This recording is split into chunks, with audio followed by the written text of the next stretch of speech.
Hello everyone, welcome back to the Project Management Podcast at pm-podcast.com. Once again, we are coming to you live from Disney World in Orlando, Florida, from the 2015 PMI Global Congress. I'm sitting here at the PMI booth, and with me is Simona Fallavollita. Hello, Simona. Hello, Cornelius. What do you do for PMI exactly? I see on your business card it says Product Manager Credentials. What does that mean? So yes, I'm a product manager within our certification department, and I manage the PMP certification as well as our CCR program. So basically what that means is I oversee the certification and the CCR program with the marketing, the development of the certifications, making sure that the whole life cycle of the product is being handled. That's usually what I'm responsible for. I spoke to Victor Carter-Bay yesterday. How do you fit into that organization? So yes, I am part of Victor's organization, and we are broken up into two areas, the exam development side of it and the product side of it. So I handle the product side, managing the certifications from a business context. That's my role within Victor's organization. All right. So the PMP exam is changing over the next few months. Actually, the exact date is January 11th, 2016, right? Correct. Okay, got that one right. And we want to talk a little bit about the changes, why the changes, what the changes, how the changes. So that's the focus of our presentation or our discussion here today. First of all, what was the driver behind the upcoming changes? Why are we changing? So we go through a process in the certification world in general, and it's called a role delineation study. And basically, every 3 to 5 years, we go through this process to ensure that the certifications are reflective of current practice, so that the exam that was created and certification created 10 years ago might not necessarily reflect what project managers are doing today. So this role delineation study process was the main driver behind the changes and updates to the PMP exam that's occurring in January. And simply put, role delineation means you go out there and you determine what exactly does a project manager do in his or her role? What are the tasks? What are the actions? Is that what we're talking about? Exactly. So we work with a group of volunteer subject matter experts.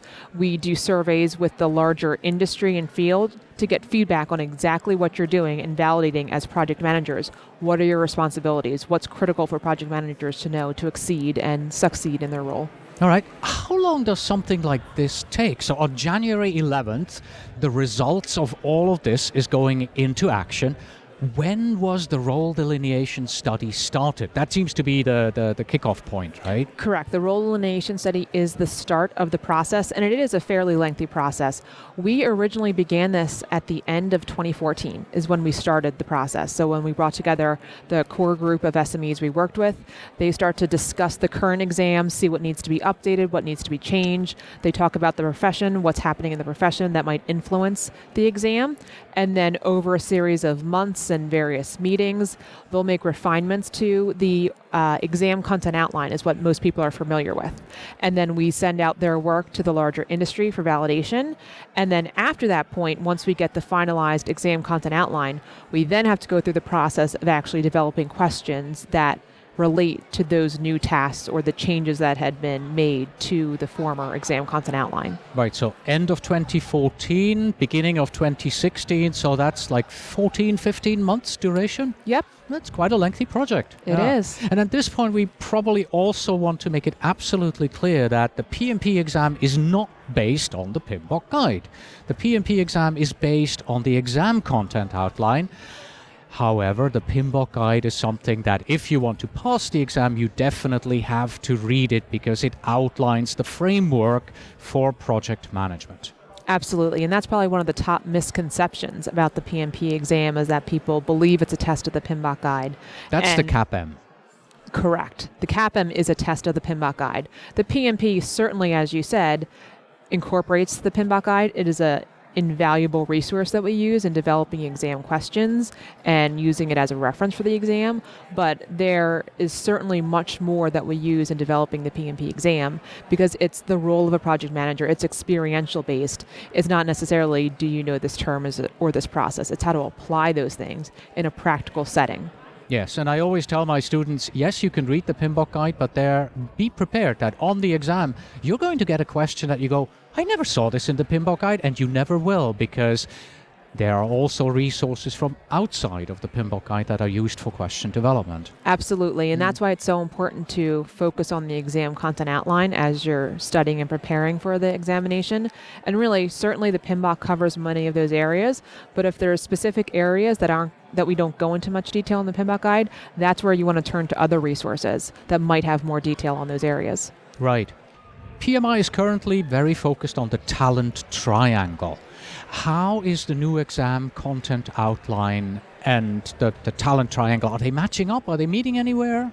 Yes, I think you will definitely see in the new exam that there is much more influence that connects to the talent triangle. Certainly PMI didn't impose on the steering committee or task force team who developed the new certification to incorporate those things, but it was just a natural evolution from the profession, and it naturally infused itself into the examination. So what you'll find is much more emphasis on leadership, business and strategy. Previously, the former exam content outline focused mainly on the deliverables of a project. The technical side of it all. Exactly. Now there's more, what's the business need? What's the outcome of a project? And how is that connecting that back to strategy?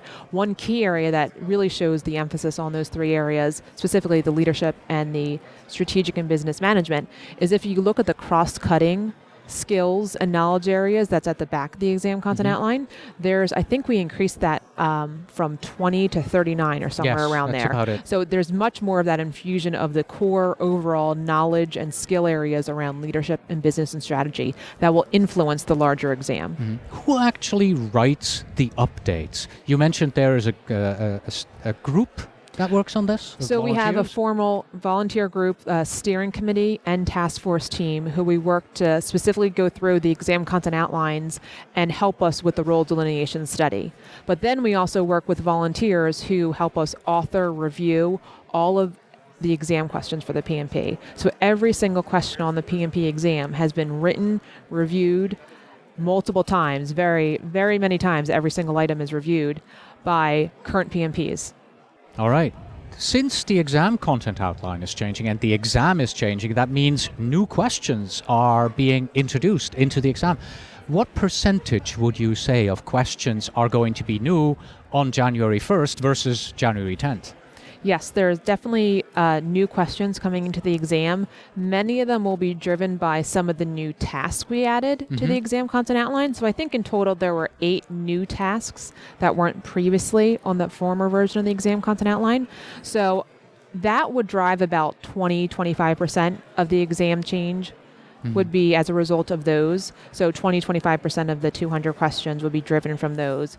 But in addition, often there's just a recycling and adding in new items to the PMP that's exam. normal, right? Correct. There's nothing unusual about this. That's happening all the time just to ensure that we've got the best performing items out there, that we're constantly updating it so that items don't stand out there too long. So that's a continual refresh, but they might not necessarily be on new topic areas. Right. Same topics as before, just different questions. Okay, well, I have 2 comments for that, because many of my students, they usually go, oh my God, they're changing so many questions. And I tell them, well, that's absolutely normal. Probably a question was changed yesterday, and probably a question will be changed tomorrow. It's an ongoing updating process that PMI goes through. There are constantly new questions being added, constantly old questions being retired. We're just not hearing about it. But now we're hearing about it, and everybody has their hands up in the air going, oh my God, that's such a big change. Yep, that's some of that's a little bit more behind the scenes, the continual updating, but this around the role delineation study and it's public and upfront, and everybody goes crazy about it. Yes, so that's when most people pay the most attention to the changes. You also mentioned that there are 8 new tasks in the exam. I have analyzed those tasks, and based on that, we found, well, we're already teaching this. There is nothing new about these tasks, really. As a project manager, you're supposed to do this. You're supposed to know this. This is supposed to be part of your experience. So even if you, PMI, had gone ahead and input those questions into the exam without telling anybody, I don't think many project managers who take the exam would notice, because, well, that's just something we do. Sure, and that's hopefully reflects that we're accurately reflecting the profession in the exam, that this shouldn't be a surprise, some of the changes to the exam content outline and the new tasks. And hopefully some REP providers are already covering this, that they are already incorporating these elements into their training and preparation for the exam. Others might not, and it's something they'll need to add and supplement. Right. And unfortunately, dear listener, you can't see it right now, but I'm patting myself on the back because that's exactly what we're doing. All right. After the last exam change, there was a period of time during which, when you took the exam and you clicked the end exam button, there was no immediate result. You did not know whether you passed or you hadn't passed right there and then. You had to wait for a little while. Is this going to happen again? Luckily, that will not be happening this time Really? around. Yes. Oh, wow. We were able to change our processes a little bit so that we were able to gather statistical information on the new questions through other means. So we would eliminate the need to hold back score reports while we went through and analyzed the new questions and new items. So if you sit for the new exam starting on January 12th or after, you will get your score report immediately. Okay. January 1st, 2016, the exam changes. Probably December 31st, 2016, PMBOK 6 is coming out, which will lead to a change of the PMP exam again in 2017. What are we looking at there in this 1.5 year? Are you working on something already, preparing that upcoming change? What's happening on your side there? So starting in January 11th, yes, as you said, the new version of the PMP exam will go live. That's based on the new exam content outline. But as you mentioned, with the PMBOK guide changing coming up in 2016, we work closely with the standards department to understand what changes are being made. And we start that process early on so we can see what changes and how it impacts our bank and inventory of exam questions. So we'll go through a process of making sure any key terminology, things like that are changing in the PMBOK guide are reflected in the exam once the new PMBOK guide goes live. So that'll be a little bit after the new PMBOK goes live. We'll then change the PMP exam. It's usually about that. 6-7 months after that. Correct. And that's more just harmonizing it. Like we said, since the PMP is not a test of the PMBOK guide, we don't need to do a whole-scale change of the PMP exam because there's other elements. It's really making sure that they're harmonized and they're not in conflict with any changes that were made to either. So what drives most and the majority of the more significant changes to a PMP exam is really the RDS versus PMBOK guide change. The exam content outline update leads to a major change in the PMBOK, to a major change in the exam. Correct. Of course, right. What does all of this mean for training providers? So what this means for training providers is you need to make sure that your courses, your training materials are aligned. If you're currently teaching students, check the current version of the exam content outline. If you are, you'll have a class coming in after the change in January, make sure you're looking at the updated version of the PMP exam content outline and review that in detail to make sure your course, your training aligns with the new areas and you're covering anything new that was added. Mm-hmm. So that's the main guidance I could give to the training providers is really look and examine the two versions of the exam content outline, see what's different between the two, and then evaluate your courses against it. Right. We'll come to the recommendations for students a little later on, but now I'd like to delve into a few specific changes that were made in the exam content outline. The first one, I noticed some language changes. Just a word here or there was changed in a task, but otherwise not much. Is this for clarity or are we introducing new specific terminology?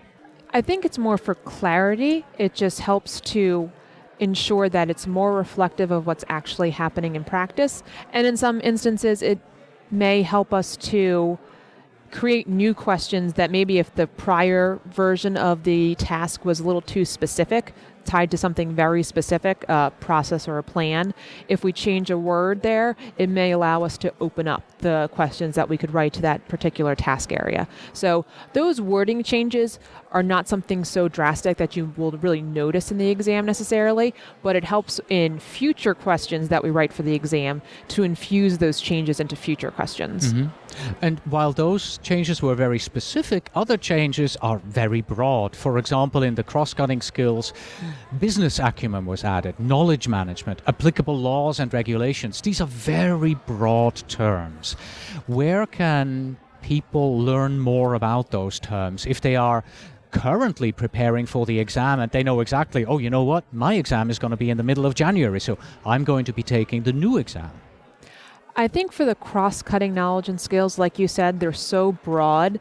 The guidance for that is that those are just certain elements that as we're developing questions for the exam, we could reference those areas. You mentioned applicable laws or regulations. Certainly we're not going to cite a specific law or regulation in a test question, but as a candidate for the exam, you should at least know that there is a connection between, as a project manager, understanding how certain laws and regulations might impact you as a project manager, especially if you're working in certain environments or fields. So just having that knowledge that you might act differently in certain situations based on those things. So those larger, broader concepts are just help to allow the candidate to make sure you think about things in different ways. For the business acumen, just knowing that project management needs to be connected to the general business in order to deliver outcomes that suit the needs of your organization. So making those larger connections, not necessarily specific task-oriented things that a project manager would do. Mm-hmm. But we also saw that some areas may be a bit outside of the project manager's control. For example, benefits realization usually starts way before project managers ever come into play, and it ends often after the project has already been delivered. So there is a big area where the project manager really has no influence over making sure that the benefits are being realized. How do we address that? Sure, and with that specific example for benefits realization, as a project manager, they should certainly know about benefits realization and that it's critical and important to projects to be doing those sorts of things. Granted that, like you said, it might not all be within the control or within the realm of a project start, project finish, but a project manager should know about the general process of benefits realization. And with this new version of the exam, we've actually added in a new task to Domain 1 initiating around benefits analysis. So on the front end of a project, doing that benefits analysis, which is part of the benefits realization process, to make sure that you're connecting it back to what the business need is. All right. My final question to you, many of our listeners will be preparing for the PMP exam and they are maybe a bit worried about the upcoming changes. What can they do? We've already learned that registered education providers, trainers, they should make sure they have their materials updated. But students, what should they do? Students, I would probably give similar advice. Review those exam content outlines. If you're planning to test after January 11th, look at the new version. Make sure you feel confident in all the domain and task areas and any changes. Also, ask your training providers if you took a boot camp, if you took a training course. Ask them if the materials that they covered in your course or session would cover the new exam content outline. So my best advice to them would be to reach out to the training providers or look at it yourself and make sure. And any areas where you don't feel as confident, supplement that with additional reading, additional insights that you might want to learn about. Excellent. Simona, thank you very much. Thank you, Cornelius. It was great.